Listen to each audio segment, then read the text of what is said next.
Hello everyone, Sarfaraz this side again welcome to this channel. आज की इस वीडियो में मैं शेयर करने वाला हूं आप लोगों के साथ में मसल्स कॉन्ट्रैक्शन मैकेनिज्म को। बहुत सारे बच्चों को इसमें कन्फ्यूजन रहता है। आई एम श्योर आप इस वीडियो के एंड तक जितने भी आपके डाउट्स हैं, जो भी आपको कन्फ्यूजन है इस टॉपिक से रिलेटेड, वो सारे के सारे डाउट्स और आपकी कन्फ्यूजन क्लियर हो जाएंगे। तो वीडियो के एंड तक बने रहिएगा। इस वीडियो के अंदर हम लोग बात करने वाले हैं स्लाइडिंग फिलामेंट थ्योरी। किस तरीके से मसल्स जो हमारी होती हैं वो कॉन्ट्रैक्शन होता है, उसमें किस तरीके से हमारी बॉडी के अंदर ये मैकेनिज्म कंप्लीट होती है, उसके बारे में हम लोग डिस्कस करने वाले हैं। तो आइए स्टार्ट करते हैं स्लाइडिंग फिलामेंट थ्योरी। तो बच्चों, हमारी बॉडी के अंदर जिस तरीके से मसल्स में कॉन्ट्रैक्शन होता है, जैसे कि इस तरीके से ये हमारी बॉडी है, अगर हम इसको इस तरीके से मूव करेंगे तो ये जो कॉन्ट्रैक्शन हो रहा है, ये जो मैकेनिज्म हो रही है, किस तरीके से मैकेनिज्म हो रही है और कैसे करके ये मैकेनिज्म कंप्लीट होती है, क्या क्या चीज़ें होती हैं, ये सारी की सारी चीज़ें हम लोग इस वीडियो के अंदर जानने वाले हैं। तो आगे बढ़ने से पहले सबसे पहले हमें क्या करना है, सबसे पहले स्केलेटल मसल्स का जो स्ट्रक्चर है उसको समझ लीजिए। ये कुछ इस तरीके से स्ट्रक्चर होगा हमारे पास में। क्या है ये? स्केलेटल मसल्स का स्ट्रक्चर है। ठीक है, यहाँ पर ये इसमें प्रेजेंट होते हैं क्या? Muscles bundle. स्केलेटल मसल्स जो होता है वो बना हुआ होता है किसका? मसल्स बंडल का। इसी को बोलते हैं फेसिकल।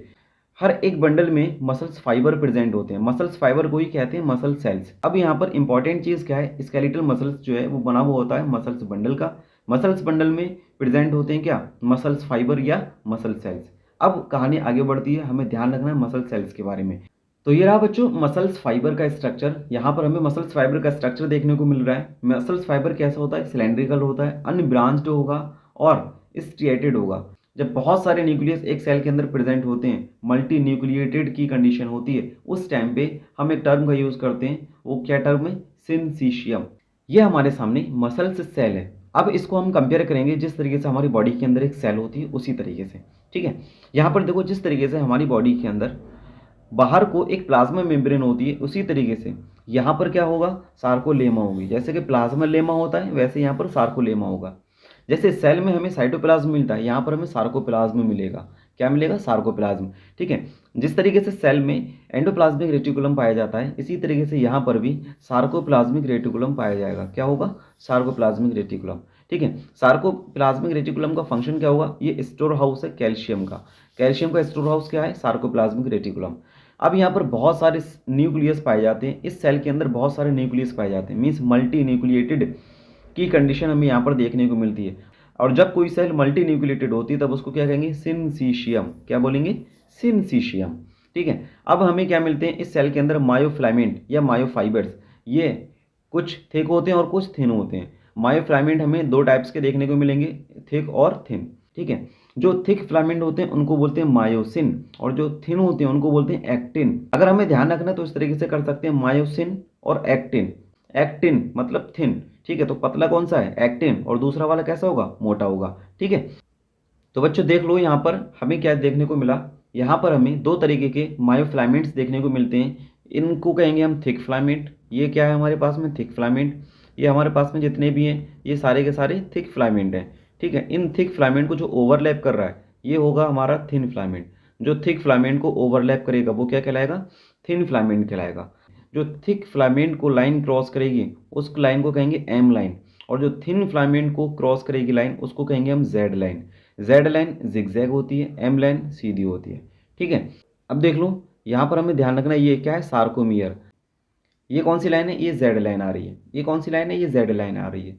ये दोनों जेड लाइन के जो बीच का स्पेस होगा इसको कहते हैं हम सार्कोमियर। यहीं पर हमें एक और चीज़ ध्यान रखना है, वो क्या होगा? डार्क बैंड और लाइट बैंड। डार्क बैंड कौन बनाएगा? जो थिक फिलामेंट होंगे वो क्या बनाएंगे? Dark band. थिक फिलामेंट क्या बनाएंगे? Dark band. और जो थिन फिलामेंट होंगे वो क्या बनाएंगे? Light band. थिन फिलामेंट क्या बनाएंगे? Light band. देख लो ये पूरा का पूरा एरिया है, तो ये कैसा है? थिक है। तो यहाँ पर कैसा होगा स्ट्रक्चर? डार्क होगा। ये जो एरिया है ये वाला, ये कैसा है? थिन फिलामेंट प्रेजेंट है। तो थिन फिलामेंट प्रेजेंट होगा तो यहाँ पर कैसा एरिया होगा? ये लाइट एरिया होगा। ठीक है, थिक फिलामेंट की वो पोजीशन जहाँ पर थिन फिलामेंट एब्सेंट होता है वो एरिया कहलाता है एच जोन। क्या कहलाएगा? H zone. हमें इस स्ट्रक्चर के अंदर दो तरीके के बैंड्स देखने को मिले। कौन कौन सा? डार्क बैंड और लाइट बैंड। डार्क बैंड कौन बना रहा है? मायोसिन बना रहा है। और लाइट बैंड कौन बना रहा है? थिन फिलामेंट बना रहा है, एक्टिन बना रहा है। ठीक है, तो जहां पर थिन है जाहिर सी बात है वो लाइट होगा, जहां पर थिक है वहां पर कैसा बैंड होगा? डार्क बैंड होगा। अब इसी को डार्क बैंड को कहते हैं ए बैंड और लाइट बैंड को क्या कहते हैं आई बैंड। तो डार्क ए बैंड कौन सा और आई बैंड कौन सा, इसमें कंफ्यूज मत होना। इसको याद करने का बड़ा ही आसान सा तरीका है। देखो ये जो डार्क है ना, DARK, सेकंड लेटर क्या आ रहा ए, तो यहाँ पर कौन सा बॉन्ड होगा, ए बॉन्ड होगा। लाइट में कौन सा आ रहा सेकंड, लाइट में देख लो सेकंड लेटर कौन सा आ रहा आई, तो ये कौन सा बॉन्ड होगा, आई बॉन्ड होगा। दूसरी चीज ये एन आइसोट्रॉपिक होता है, एन आइसोट्रॉपिक कौन सा है, ए बैंड, तो A for an isotropic, A for A band. Isotropic कौन सा है, आई बैंड, तो I for isotropic, I for I bond. तो इस तरीके से हम लोग उसको याद रख सकते हैं। तो अभी तक हम लोगों ने देखा मसल्स कॉन्ट्रैक्शन की प्रोसेस के अंदर सबसे पहले स्ट्रक्चर देखा हमने मसल्स का। मसल्स का जो स्ट्रक्चर था उसके अंदर हमें मिले मसल्स बंडल, मसल्स बंडल्स थे, उसके अंदर हमें क्या मिला, मसल्स फाइबर्स या मसल सेल्स। मसल सेल्स को जब हमने देखा तो उसमें हमें दो तरीके के मायोफ्लामेंट्स देखने को मिले। मायोफ्लामेंट्स जो दो तरीके से थे वो कौन कौन से थे, एक था एक्टिन और एक था मायोसिन। उसमें से एक थिक था और एक थिन था। थिन कौन सा है, एक्टिन, एक्टिन कौन सा है, थिन। और मायोसिन कैसा है, थिक फिलामेंट है। ठीक है, अब हम लोग मायोसिन और एक्टिन के स्ट्रक्चर को देख लेते हैं। तो यहाँ पर देखो कुछ इस तरीके से हमें शेप देखने को मिलता है एक्टिन का। ये जो शेप देखने को मिल रहा है, ये जो शेप होगा ये क्या है, जी एक्टिन है। एफ एक्टिन और जी एक्टिन जो होंगे वो हेलिकली बॉन्डेड होते हैं एक दूसरे से।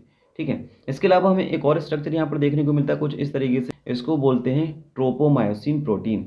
इसी ट्रोपोमायोसिन पे हमें एक रेगुलर इंटरवल पर ट्रोपोनिन देखने को मिलते हैं। ट्रोपोनिन का काम होता है जी एक्टिन, जो मायोसिन फिलामेंट की एक्टिव साइट होती है उसको मास्क करके रखता है, उसको हाइड करके रखता है।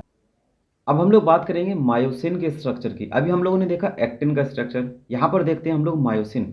मायोसिन क्या होता है, थिक फिलामेंट होता है। इसको मेजरली दो पार्ट्स में डिवाइड किया है मेरोमायोसिन को। एक क्या होगा, globular head and short arm, और दूसरा क्या होगा, टेल होगा।